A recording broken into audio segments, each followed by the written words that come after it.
Salut les replayers, on se retrouve pour une nouvelle vidéo. C'est le choc de ces huitièmes de finale. Quel hype Anderson. Pour le coup, j'attends beaucoup plus ce match que le match de ma propre équipe. Parce que pour le coup, on va voir le choc entre deux mastodontes dans leur championnat. On va voir le choc entre les deux équipes avec le FC Barcelone. Je ne vais pas les oublier, il faut être honnête, qui pratique le meilleur football en Europe depuis le début de la saison. Je pense que ça va être un match de gala, ça va être un match fantastique. Et franchement, j'ai hâte d'être un mercredi féminin. Voilà. PSG Liverpool, quelle affiche, quelle affiche. Moi personnellement, je suis vraiment hypé. Je pense que j'ai pas été hypé sur un match du PSG en Ligue des Champions, peut-être depuis la demi-finale l'année dernière contre Dortmund. Je pense que là vraiment, c'est incroyable. Je pense qu'on va atteindre des sommets en termes d'intensité, en termes de jeu et j'espère en termes d'émotion. Allez, on envoie le générique, on n'oublie pas de liker, on n'oublie pas de s'abonner. C'est parti.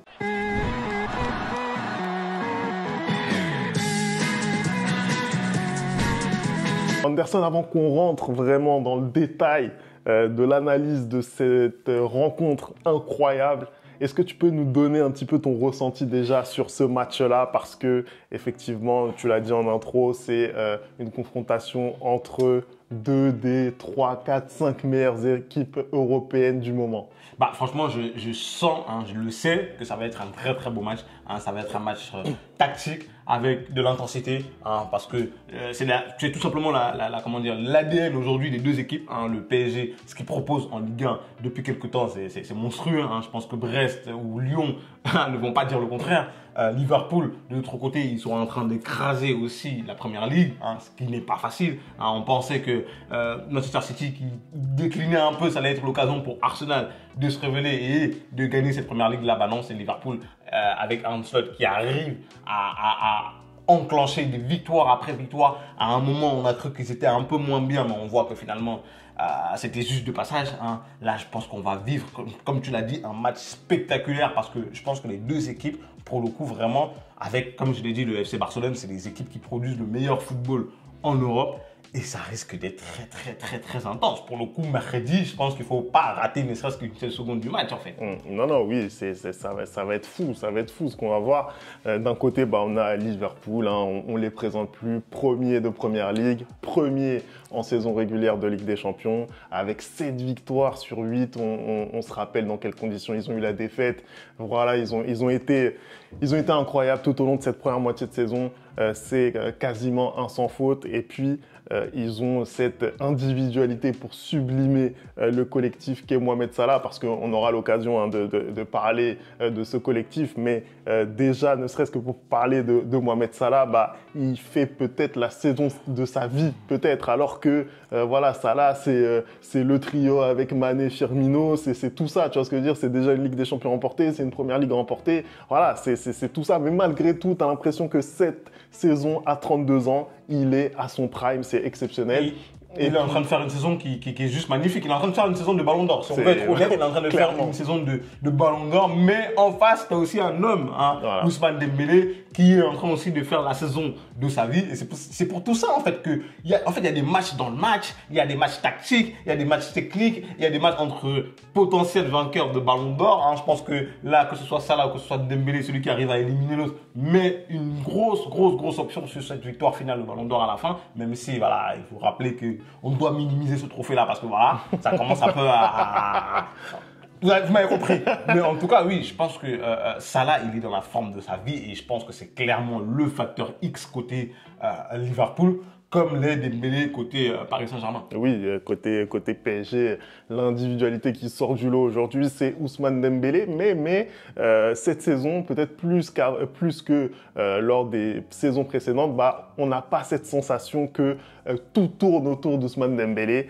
Là, on a vraiment la sensation que le collectif est vraiment à son apogée. On est sur une spirale incroyable en termes de victoire, en termes de jeu, en termes de plaisir pris en regardant cette équipe. C'est vraiment une notion qui est chère en plus à notre coach et on le ressent sur le terrain. Donc c'est vraiment très positif. Je pense qu'on a fait tout ce qui était possible de faire pour arriver en fait dans ce choc de la meilleure des manières, tout simplement. C'est-à-dire qu'on est vraiment, voilà, on est au top, on a aucune blessure, notre effectif, il est prêt. Voilà, c'est maintenant après, bien sûr qu'on a un ogre en face de nous, mais en tout cas, on a fait tout ce qui était dans notre pouvoir pour arriver au top aujourd'hui. Bah, en tout cas, ça va être, comment dire, il n'y a pas d'excuse. Voilà, Femi, j'ai envie juste de dire qu'aujourd'hui, il n'y a pas d'excuse parce que tu as tout ton effectif qui est disponible, tu as un entraîneur qui comprend vraiment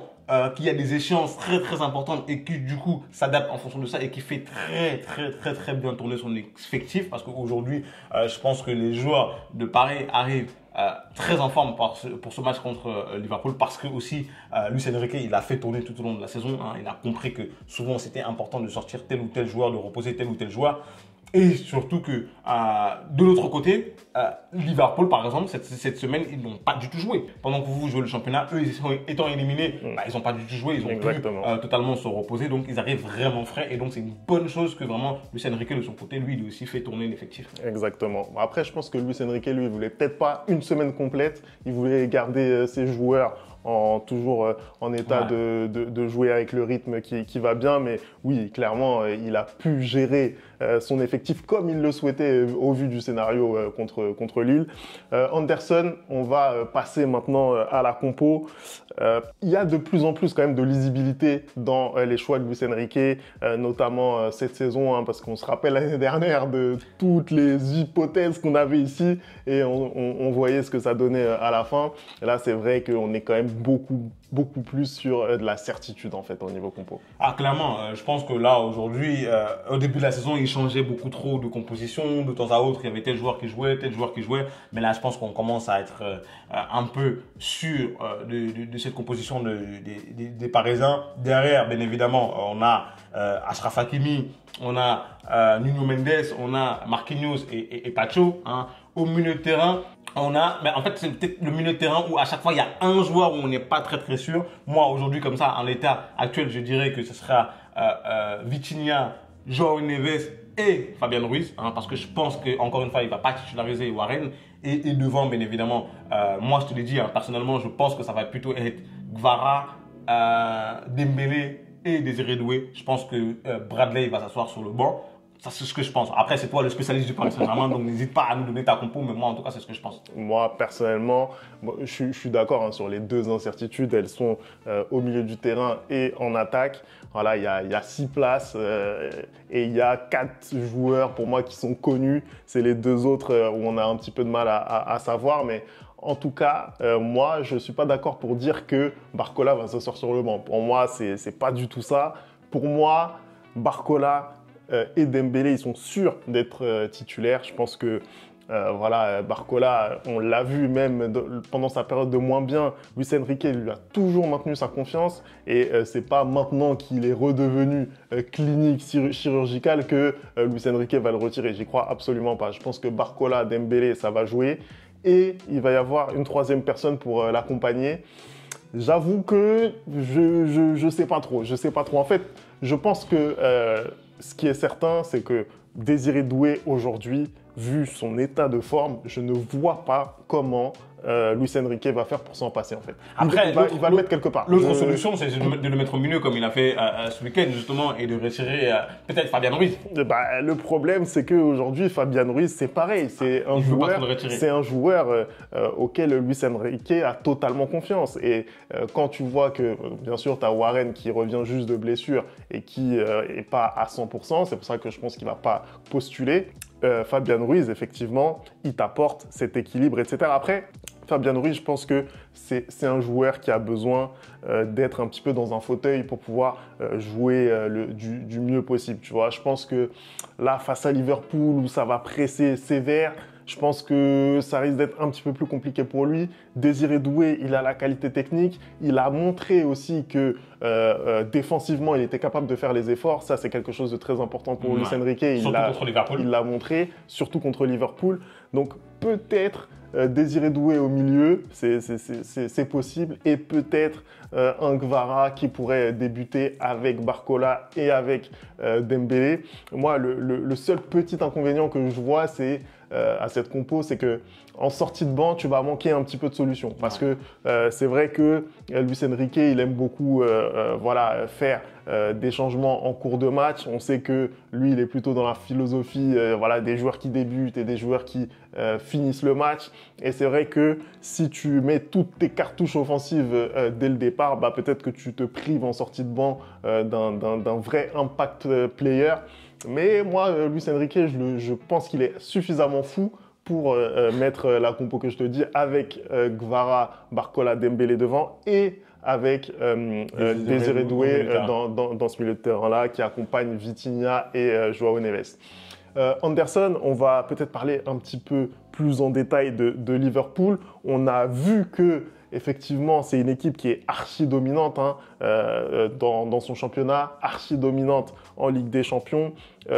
Qu'est-ce qui fait que selon toi, cette équipe elle est aussi forte? Quelles sont les caractéristiques de cette équipe? On sait que voilà, elle aime aussi avoir la possession, elle exerce aussi un très gros pressing. Parlons un petit peu de cette équipe Anderson. Bah écoute, je pense que ce qui fait que cette équipe elle est aussi forte, c'est que Arne Slot a réussi à tout simplement s'inscrire dans la continuité de ce qu'avait laissé Jürgen Klopp. Je suis totalement perdu, bref. Il a réussi en tout cas à s'inscrire dans la continuité de Jürgen Klopp. Et aujourd'hui, on voit une équipe qui joue avec énormément d'intensité. C'est-à-dire qu'aujourd'hui, Liverpool, bah, c'est le Liverpool qui a gagné la Ligue des Champions. C'est-à-dire qu'au moment où ils perdent le ballon, ils le récupèrent aussitôt. Hein. On voit que des joueurs comme Salah ou Luis Diaz, ils font un pressing énorme. Il y a aussi leur double pivot avec McAllister et Gravenberch aujourd'hui qui récupèrent absolument tous les ballons et qui... En fait, on voit une équipe qui se connaît parfaitement. En fait. C'est-à-dire que dès qu'ils ont le ballon, je regardais encore leur match de Première Ligue contre Newcastle, dès qu'ils ont le ballon, ils savent où va être Salah, ils savent où va être Luis Diaz et ils le lancent aussitôt. C'est-à-dire que c'est une équipe dans la transition qui est extrêmement rapide. C'est-à-dire que ça me fait peur. C'est-à-dire que même mon équipe à moi, le Real Madrid, qui est censé être réputé pour jouer en transition, on n'est pas aussi rapide. C'est-à-dire on n'est pas aussi rapide. Donc du coup, avoir des flèches comme ça sur les côtés et avoir une intensité comme ça dans le jeu, avoir très peu de déchets techniques et bien évidemment, tu as aussi cette défense, hein, cette muraille entre Van Dijk et Konaté qui depuis le début de la saison assure vraiment la défense de cette équipe. Le seul point faible que je vois dans cette équipe, c'est peut-être le côté droit, hein, avec Trent Alexander-Arnold, parce que autant offensivement son apport il est exceptionnel, bah, défensivement son apport il est catastrophique. Et je pense que peut-être que c'est la solution pour le Paris Saint-Germain dans ce match-là, de vraiment insister sur son côté. Je pense que ça va être soit du coup Barcola, soit Vara de son côté. Je pense qu'il faudra insister énormément là. Quand on voit que face au match contre City qu'ils ont gagné, on voit que Jérémy Doku, il lui a fait, on va citer un célèbre poète, il lui a fait l'amour sans préliminaire. Hein, vraiment, il s'est fait dribbler je crois 15 fois ou 12 fois, je sais plus. Il faudra insister là-dessus. Pour moi, c'est le seul point faible qu'a cette équipe-là. Mais sinon, outre ça, il mérite aujourd'hui d'être premier de Première Ligue. Il mérite aujourd'hui d'être premier en Ligue des Champions. Hein, parce que le niveau de jeu qu'ils nous ont montré depuis le début de la saison, c'est juste exceptionnel. C'est fabuleux. Hein. Je rajouterais peut-être l'autre côté avec Robertson et Tsimikas. Parce que c'est Tsimikas qui a joué contre Newcastle. Et on a vu que Newcastle a eu des situations quand même pour marquer, notamment revenir à un partout. Donc, je pense qu'effectivement, les deux latéraux, peu importe ceux qui vont jouer, mais en tout cas, c'est le gros point faible de cette équipe parce que sinon, je ne leur vois pas de point faible. Je vois même cette capacité justement à subir, à beaucoup mieux subir que le PSG justement. Et c'est ça qui me fait peur en vue de la qualification hein, et de la double confrontation. Je pense que Liverpool, vraiment, ils sont très bons pour subir. C'est-à-dire en bloc bas, ils savent faire. Tu vois ce que je veux dire? Nous, côté PSG, on n'a pas encore vu les limites de cette équipe dans cet exercice. J'en parlais lors du dernier débrief. Je pense que voilà, on est tellement dominant en fait dans ce qu'on propose aujourd'hui qu'on n'a pas encore vu un PSG qui doit se faire mal, qui doit aller défendre, qui doit subir sur son but. Ça, on l'a pas forcément vu encore. J'ai vraiment envie de voir comment le PSG va pouvoir se comporter lorsque Liverpool aura ses temps forts. Et je pense que, pour faire un petit peu la transition, je pense que ça va être une des clé du match. Ah, Voilà. C'est-à-dire que moi, je pense qu'on va être capable d'avoir le ballon sur l'ensemble du match parce que, on le rappelle, on est en possession avec le Bayern. Voilà, l'équipe encore en lice qui a le plus la possession. Hein. Justement, il n'y a que le Bayern qui a réussi à nous prendre le ballon lors de nos 10 premiers matchs dans la compétition. Donc, je pense qu'on va avoir le ballon. Mais justement, les moments où on ne va pas avoir le ballon et les temps forts de Liverpool qui vont correspondre à nos temps faibles, je pense que ça va être là la clé. Je pense qu'il va vraiment falloir montrer qu'on est capable de défendre. Et ça me permet aussi de parler de, tu sais, hein, tu sais qui bien sûr, Gigio Donnarumma. Sur ce match-là, vraiment, je l'attends de pied ferme. Je l'attends de pied ferme. Pour moi, c'est le match où il doit confirmer qu'il a le niveau pour être dans ce club qu'est le Paris Saint-Germain. Parce que Donnarumma, voilà, on a beaucoup parlé cette saison de sa concurrence avec Safonov, du fait qu'il avait le niveau, pas le niveau, bon sur sa ligne, pas bon dans les airs, pas bon au pied, etc. Il sait gérer la pression, il sait pas la gérer. Voilà, la concurrence, c'est bon pour lui, c'est pas bon pour lui. On a beaucoup parlé. Aujourd'hui, on arrête avec tout ça. Aujourd'hui, c'est à Donnarumma de faire taire les critiques. Voilà, je suis prêt à faire table rase du passé, Gigio, si tu nous sors une double presta incroyable face à Liverpool. Voilà, là, il est en train de dire, si tu reviens, j'annule tout. Pour ceux qui auront compris la ref. C'est tout simple. Non, mais tu as raison. Je pense qu'aujourd'hui, si tu veux gagner cette double confrontation, tu auras absolument besoin d'un énorme gardien parce qu'on sait que Liverpool auront des occasions. Ils auront des occasions et si tu n'as pas un gardien qui est capable de sortir le match de sa vie, hein, ça va être très compliqué pour toi. Donc, je pense que là-dessus, je ne peux que te rejoindre, Femi. Voilà. Anderson, on peut peut-être passer maintenant au prono. Et là, j'aimerais quand même dire quelque chose. C'est vrai qu'on a beaucoup parlé du fait que le PSG, voilà, il a eu des adversaires qui n'étaient pas forcément à sa hauteur par rapport à Liverpool. C'est-à-dire que Liverpool, aujourd'hui, leurs prestats sont validés parce que en Ligue des Champions, ils ont montré la régularité. Ils ont tapé le Real. Ils ont tapé le Real, voilà. En Première Ligue, ils ont des chocs tous les week-ends. Ils peuvent...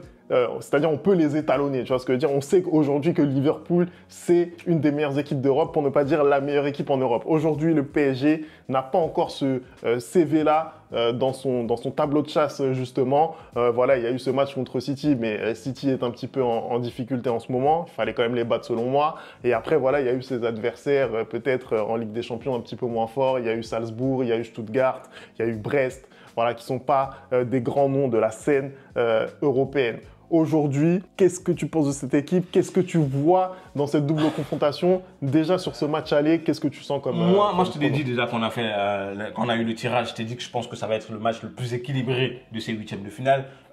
Mercredi, ce que je vois, c'est un match nul. Je ne vais pas te mentir, au Parc des Princes, je ne vois ni Liverpool perdre, ni le Paris Saint-Germain perdre. Alors, je pense que vraiment tout va se jouer au match retour à Anfield. Et du coup, c'est pour ça que je te dis que je pensais que l'expérience de Liverpool allait jouer pour la qualification. Mais aujourd'hui, je ne suis pas sûr. Parce que quand je vois ce que Paris est capable de produire sur un terrain, je ne suis pas du tout sûr. Je pense que justement, c'est que la pression des supporters et la pression de la compétition qui peut faire en sorte que le Paris Saint-Germain déjoue. Mais mercredi, le match, moi, je vois un match nul, je vois un partout, tout simplement.